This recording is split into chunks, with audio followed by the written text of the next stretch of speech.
Hello student, Avon study गुरु में आपका स्वागत है। मैं इफ्तिखार सर आज से एक नया टॉपिक शुरू करने वाले हैं जो कि है बेसिक इंग्लिश ग्रामर। ये हम शुरू करने वाले हैं।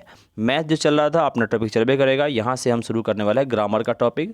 ग्रामर का टॉपिक जो शुरू से हम पढ़ाने वाले हैं जो कि बेसिक से होता है और बेसिक से लेकर लास्ट तक पढ़ाएंगे। जो भी वीडियो बनेगा उसका लिंक डिस्क्रिप्शन में डाल दिए जाएंगे, यानी डाल देंगे। और एक प्लेलिस्ट बना दी है डिस्क्रिप्शन में जाके, वहाँ से लिंक है डाला हुआ, लिंक से जाइएगा तो प्लेलिस्ट में जाइएगा, वहाँ से जो भी वीडियो इंग्लिश का बनेगा ना सब का लिंक उसमें मिल जाएगा। ठीक है। और जो व्यक्ति नए हैं अगर पढ़िए, अगर आपको अच्छा लगेगा तो आप लाइक भी कीजिएगा, सब्सक्राइब भी कर दीजिएगा, ताकि आपको जो भी वीडियो बनाएंगे आपको सामने आ जाएगा, जिसे पढ़ने में कठिनाई नहीं होगी या सही लगेगा। हम लोग शुरू करने वाले वो है बेसिक इंग्लिश ग्रामर। जो ग्रामर शुरू करने वाले वो बेसिक से एकदम पॉइंट से शुरू करने वाले हैं। एकदम पॉइंट से बताते हुए हम आगे चलेंगे। ठीक है, चलिए शुरू करते हैं ग्रामर की। ग्रामर पढ़ने में टॉपिकली आता है कि सबसे पहला टर्म है लैंग्वेज। लैंग्वेज के बारे में पढ़ना है। लैंग्वेज क्या होता है, ठीक है, यानी कि पढ़ना है लैंग्वेज के बारे में। लैंग्वेज क्या है, लैंग्वेज क्या होता है, तो लिखा हुआ है कि हृदय के भाव के अभिव्यक्ति के माध्यम को लैंग्वेज कहते हैं। लैंग्वेज का मतलब होता है जैसे हम लोग पढ़ते हैं, हिंदी है, इंग्लिश है, उर्दू है, या जो भी है भाषा, वो भाषा को हम लोग हिंदी में भाषा बोलते हैं, इंग्लिश में लैंग्वेज कहा जाता है। लैंग्वेज क्या होता है, तो कहा लैंग्वेज क्या है, हृदय के भाव के अभिव्यक्ति। हृदय के भाव का मतलब होता है कि हृदय मतलब हमारे मन, भाव मतलब होता है कि जो मन में भाव उत्पन्न होता है, जो हम बोलने वाले होते हैं, यानी कि किसी के बारे में कुछ कहने वाले होते हैं। कि अभिव्यक्ति के मतलब किसी सामने व्यक्त करने वाले होते हैं, यानी कहने वाले होते हैं। कि माध्यम को, जो माध्यम जिस माध्यम का प्रयोग करते हैं उस माध्यम को हम लोग क्या कहते हैं, लैंग्वेज कहते हैं। माध्यम का मतलब हो गया कि जैसे मान लीजिए किसी के बारे में कहना है कि राम आता है, राम जाता है, या कुछ बोलने वाले हम, ठीक है। अगर उसके बारे में बोलना है, अब बोलने के लिए हम हिंदी माध्यम का प्रयोग करेंगे, वो भी एक लैंग्वेज है। इंग्लिश माध्यम का प्रयोग करेंगे, वो भी क्या है, एक लैंग्वेज है। तो इसीलिए कहा गया कि जो भी माध्यम प्रयोग करते हैं, माध्यम के लिए इंग्लिश यूज़ कर सकते हैं, हिंदी यूज़ कर सकते हैं, मराठी हुआ, फारसी है, जो भी लैंग्वेज यूज़ करते हैं, सारा का सारा क्या कहलाता है, लैंग्वेज कहलाता है। इसीलिए कहा गया है कि लैंग्वेज क्या है, तो लैंग्वेज जो है हृदय के भाव के अभिव्यक्ति के माध्यम का, यानी हृदय में जो हम सोचते हैं उसको व्यक्त करने के लिए जिस माध्यम का प्रयोग करते हो क्या होता है, मेरा लैंग्वेज होता है। अब आता है कि लैंग्वेज के लिए चाहिए क्या, तो लैंग्वेज की जो शुरुआत होता है वो कहाँ से होता है, साउंड से। क्योंकि हमें बोलने के लिए यहाँ जो डायग्राम बना हुआ है, इस डायग्राम में समझिए कि लैंग्वेज के लिए सबसे पहले हमें साउंड चाहिए, फिर लेटर चाहिए, फिर वर्ड चाहिए, फिर सेंटेंस चाहिए, और वही सेंटेंस मेरा क्या होता है, लैंग्वेज होता है। एग्जाम्पल के तौर पर देखा जाए तो जैसे मान लिया कि हम बोलने वाले हैं Ram is going to school, Ram विद्यालय जा रहा है। Ram is going to school के लिए क्या हुआ, सबसे पहले हम साउंड निकाले हैं, मेरा आवाज़ निकला है। आवाज़ निकला है तो उससे बहुत सारे लेटर बना है। सबसे पहले क्या है, साउंड, मेरे मुंह से क्या हुआ, साउंड निकला है, उससे लेटर तैयार हुआ। क्योंकि राम बोलने के लिए RAM, र आकार म होता है, यानी लेटर तैयार हुआ है। लेटर में कई लेटर मिलकर वर्ड तैयार हुआ है, कई वर्ड मिलकर एक सेंटेंस तैयार हुआ है।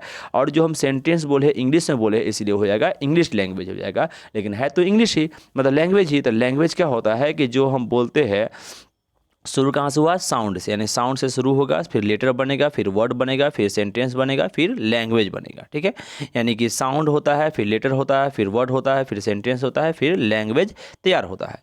अब हुआ कि लैंग्वेज की जो शुरुआत होता है कहाँ से होता है, तो साउंड से होता है। लैंग्वेज शुरुआत कहाँ होता है, साउंड से। लेकिन साउंड का कोई अस्तित्व नहीं है। मान लीजिए कि कोई व्यक्ति कुछ भी बोल दे तो उसका कोई मतलब नहीं होता जब तक उसका अस्तित्व ना हो। अस्तित्व का मतलब हुआ कि लेटर में अगर हम इंग्लिश में ए बोलेंगे तो उसका अस्तित्व है, लेकिन सीधे कुछ भी बोल के चल जाएंगे, आप कुछ भी बोल देंगे तो उसका कोई मतलब नहीं होता है। लेकिन जैसे ए बोले, बी बोलेंगे, सी बोलेंगे, उसका मतलब होता है हिंदी में जैसे क बोलेंगे, ख बोलेंगे, ग बोलेंगे, तो उसका मतलब होता है, तब ना लेटर होता है। वो लेटर होता है जिसका अस्तित्व होता है। तो कहा जाता है कि लैंग्वेज में है ना, लैंग्वेज की छोटी यानी शुरुआत होता है साउंड से, लेकिन सबसे छोटी इकाई साउंड होना चाहिए। शुरुआत कहाँ होगा, साउंड से। तो छोटी इकाई साउंड होना चाहिए, लेकिन लैंग्वेज सबसे छोटी इकाई साउंड नहीं है। अब लैंग्वेज सबसे छोटी इकाई साउंड नहीं तो क्या है, तो लैंग्वेज सबसे छोटी इकाई लेटर होता है। लेटर क्यों होता है, क्योंकि यह अस्तित्व में होता है। तो लैंग्वेज की सबसे छोटी इकाई कौन होता है, लेटर होता है। लेटर से क्या बनता है, वर्ड बनता है, वर्ड से सेंटेंस बनता है, वही मेरा क्या होता है, लैंग्वेज होता है। ये हुआ लैंग्वेज के लिए। अब हम लोग लैंग्वेज जानने वाले हो इंग्लिश में, इंग्लिश लैंग्वेज जानने वाले हैं। इंग्लिश लैंग्वेज का मतलब है हम ग्रामर पढ़ने वाले हैं और इंग्लिश में इंग्लिश ग्रामर पढ़ने वाले हैं। तो इसीलिए यहाँ पर परिभाषा में लिखा है ग्रामर। ग्रामर क्या होता है, लिखा है ग्रामर वह शास्त्र है, यानी कि ग्रामर जो है, ग्रामर वह शास्त्र है जिसे शुद्ध शुद्ध पढ़ना, लिखना, बोलना, समझना आ जाए, उसे हम ग्रामर कहते हैं। ग्रामर का स्पेलिंग पर ध्यान दीजिएगा, GRAMMAR होता है, ग्रामर होता है।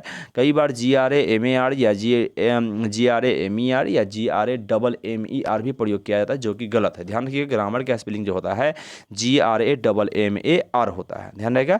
चलिए, अब आता है ग्रामर वह शास्त्र है, ग्रामर का मतलब वह शास्त्र है, वह किताब है, वह नोट है जिससे जिससे मतलब उस माध्यम से उस नोट को पढ़ने में, उस चीज़ को समझने के बाद हमें शुद्ध शुद्ध पढ़ना आ जाएगा, शुद्ध शुद्ध लिखना आ जाएगा, शुद्ध शुद्ध बोलना समझना आ जाए, उससे हम क्या कहते हैं, ग्रामर कहते हैं। मान लीजिए कोई चीज़ का हमें ग्रामर है, क्या है, पढ़ना लिखना समझना है, और उसके लिए एक नियम कानून बनाया, कैसे किसको कैसे पढ़ना है, कैसे लिखना है, कैसे समझना है, उसका मतलब क्या होता है ना। इस सब को समझने के जो नियम कानून बनाया गया, नियम कानून के लिए जो बुक बनाया गया है या रूल बनाया गया है, और रूल बनाने वाला जो नोट बना हुआ है, वह शास्त्र बना हुआ है, उसे क्या कहते हैं हम लोग, ग्रामर कहते हैं। क्या कहते हैं, ग्रामर कहते हैं। यानी कि जो नियम बना हुआ उसे हम लोग क्या कहते हैं, ग्रामर कहते हैं। समझ में आ गया, ग्रामर क्या है। ग्रामर का बहुत बड़ा परिभाषा नहीं, सिंपल से बात कहिएगा कि जो हम बोलने यानी पढ़ना है, लिखना है, समझना है या बोलना है, उसके लिए जो नियम बना हुआ है, वो शुद्ध शुद्ध पढ़ने के लिए, शुद्ध शुद्ध मतलब हुआ सही सही, सही सही हुआ, यानी कि जो भी हम पढ़ने वाले उसमें सही सही आना चाहिए। आप मान लीजिए कैसे भी बोल देंगे तो उसका कोई नियम तो ना हुआ। हम नियम के आधार पर हम कुछ बोलते हैं या सही सही बोलते हैं तो उसका वैल्यू ज़्यादा होता है। तो जो हम बोलने वाले सही सही यानी शुद्ध शुद्ध पढ़ना लिखना समझना आ जाए, उसे हम क्या कहते हैं, ग्रामर कहते हैं। ध्यान रहेगा। अब आता है कि ग्रामर के कितने भागों में बांटा गया था। ग्रामर को 5 भागों में बांटा, कितने भागों में बांटा गया है, 5 भागों में। ग्रामर को 5 भागों में बांटा गया है, जिसमें पहला आता है ऑर्थोग्राफी, जिसको हम हिंदी में वर्ण विचार कहते हैं। पहला कौन हो जाएगा, ऑर्थोग्राफी। ऑर्थोग्राफी का स्पेलिंग ध्यान रखिएगा, ORTHOGRAPHY, ऑर्थोग्राफी, जिसको हम हिंदी में क्या बोलते हैं, वर्ण विचार बोलते हैं। क्लियर है। चलिए, दूसरा है जो कि है यहाँ पर, दूसरा है इटीमोलॉजी, जिसको हम शब्द विचार बोलते हैं। दूसरा क्या हो जाएगा, इटीमोलॉजी। तीसरा हो जाएगा सिंटेक्स, जिसको वाक्य विचार बोलते हैं। चौथा हो जाएगा पंक्चुएशन, चिन्ह विचार। पांचवा हो जाएगा प्रोसोडी, छंद विचार होता है। ये पांचों है। क्लियर, ध्यान रहेगा। पहला हुआ ऑर्थोग्राफी, दूसरा है इटीमोलॉजी, तीसरा है सिंटेक्स, चौथा है पंक्चुएशन, पांचवा है प्रोसोडी। ध्यान रहेगा। चलिए, अब आते हैं ऑर्थोग्राफी क्या होता है। 5 भेद है। पांचों भेद जो आया है ना, ये पहले का, जैसे ये वाला पढ़े लेटर वाला ना, इसी आधार पर बांटा गया। ऑर्थोग्राफी का मतलब होता है तो हमको साउंड को पढ़ना नहीं है, लेटर को पढ़ना है, तो ऑर्थोग्राफी में लेटर का अध्ययन करते हैं। दूसरा आता है इटीमोलॉजी में वर्ड का अध्ययन करते हैं। सेंटेंस का अध्ययन करते हैं सिंटेक्स में। अगला आ जाता है पंक्चुएशन। तो पंक्चुएशन जो होता है ना, वो थोड़ा अलग हो जाता है, जो दो लास्ट में अलग है, लेकिन 3 भाग जो बना हुआ है इसी से बना हुआ, लेटर, वर्ड और सेंटेंस से ग्रामर का जब भाग बांटा गया है। तो इसमें क्या हुआ कि पहला है ऑर्थोग्राफी। पहला क्या है, ऑर्थोग्राफी। अब ऑर्थोग्राफी क्या होता है, तो ग्रामर का वह हिस्सा या वह भाग या वह टर्म जिसमें लेटर्स का अध्ययन किया जाता है, उसे ऑर्थोग्राफी कहते हैं। यानी आप मान लीजिए कि हम लैंग्वेज बोलने वाले, लैंग्वेज बोलने के लिए शुरू में लेटर सीखना पड़ेगा, लेटर के बाद वर्ड सीखना पड़ेगा, वर्ड के बाद सेंटेंस सीखना पड़ेगा, सेंटेंस के बाद हमें उसमें चिन्ह का सीखना पड़ेगा, चिन्ह के बाद हमें क्या करना पड़ेगा कि उसके तौर तरीका, बोलने का नियम कैसा होता है वो सीखना पड़ेगा। तो ये सब नियम होता है ना, इस ग्रामर में सीखना होता है। और ग्रामर में जो सीखेंगे वो ग्रामर के 5 भाग में सीखेंगे। अब 5 भाग में जो पहला भाग है वो ऑर्थोग्राफी। क्या है, ऑर्थोग्राफी।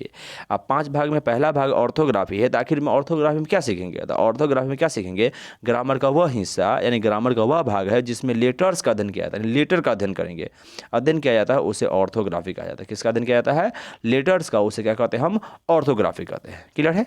चलिए, ये ऑर्थोग्राफी में हम क्या करते हैं, लेटर का अध्ययन करते हैं। अब लेटर सीख लिए हम, तो क्या सीखेंगे, वर्ड सीखेंगे। तो अब आता है इटीमोलॉजी। इटीमोलॉजी क्या है, ग्रामर का वह हिस्सा जिसमें वर्ड्स का अध्ययन किया जाता है, उसे इटीमोलॉजी कहा जाता है। क्या कहा जाता है, इटीमोलॉजी।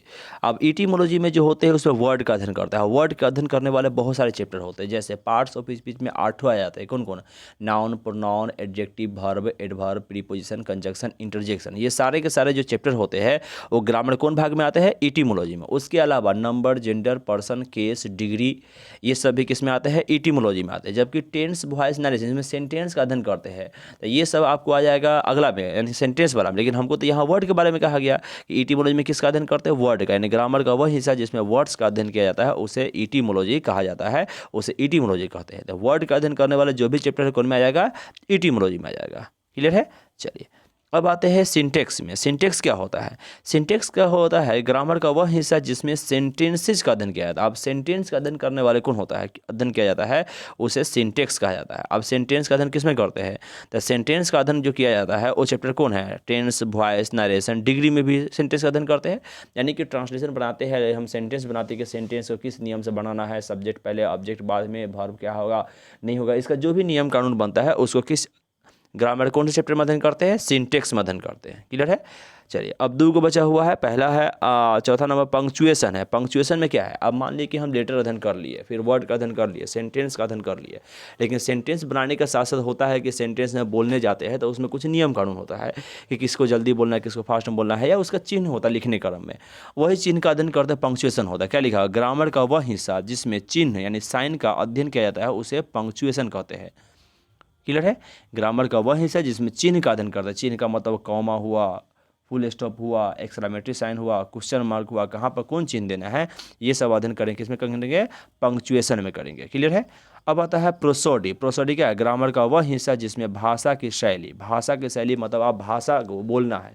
अब हिंदी बोलने का तरीका अलग है, इंग्लिश बोलने का तरीका अलग है, मराठी बोलने का तरीका अलग है। सब चीज़ बोलने का जो सब जितनी भी भाषा है सबको बोलने का पैटर्न क्या है? अलग अलग है। क्योंकि जिस माध्यम से हम हिंदी बोलते हैं उस माध्यम से इंग्लिश को नहीं बोल सकते। इंग्लिश अपना लैंग्वेज बुलाता है।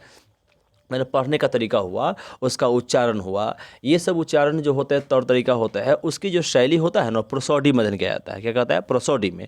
तब भाषा के शैली एवं कविताओं के लय। कविताओं के लय का मतलब हुआ कि आप जितने भी कविता सबको एक जैसा ना गा देंगे। गाना भी होता है, सभी गाना का टोन अलग अलग होता है। अब वो किसको किस प्रकार बोलना है इसका जो अध्ययन किया जाता है उसे प्रोसोडी कहते हैं। क्या कहते हैं? प्रोसोडी कहते हैं। प्रोसोडी में सिंपली बात यह है कि अगर पूरे लैंग्वेज सीख लेंगे, बोलने का तरीका हो जाएगा। आप बोलने के लिए जो सुधार होता है, नियम कानून होता है कि जिसको किसको कहाँ पर कितना बोलना है, कितना नहीं बोलना है, ये सब नियम कानून जो सीखना होता है, किसमें सीखना होता है? प्रोसोडी में सीखना होता है। क्लियर है? चलिए यहाँ तक ग्रामर का भाग रहने देते हैं। अगले चैप्टर में हम पढ़ाएंगे कि 5 भाग है, जैसे orthography, etymology, syntax, punctuation, prosody. तो पहला चैप्टर शुरू करेंगे ऑर्थोग्राफी में, जो अगले वीडियो में बनाएंगे। ठीक है? चलिए यहाँ तक अगर किन्हीं को दिक्कत हुआ है तो कमेंट जरूर कीजिएगा। बाकी अगर समझ में आ गया है तो लाइक ज़रूर कर दीजिए, शेयर भी कर दीजिए, और जो व्यक्ति नए हैं सब्सक्राइब जरूर कर दीजिएगा। अगर कभी भी कोई भी दिक्कत होता है तो कमेंट जरूर कीजिए, और अगला वीडियो जब भी बनेगा तो आपको लिंक में दे देंगे, वहाँ से जाके आप पढ़ सकते हैं। या आपको यहाँ एक प्लेलिस्ट का एक लिंक दे दिए है जिसमें पूरे ग्रामर का वीडियो आएगा, और उसमें क्या कीजिएगा, जाके आप पढ़ सकते हैं। कोई प्रॉब्लम हो तो आप पूछ सकते हैं। बाकी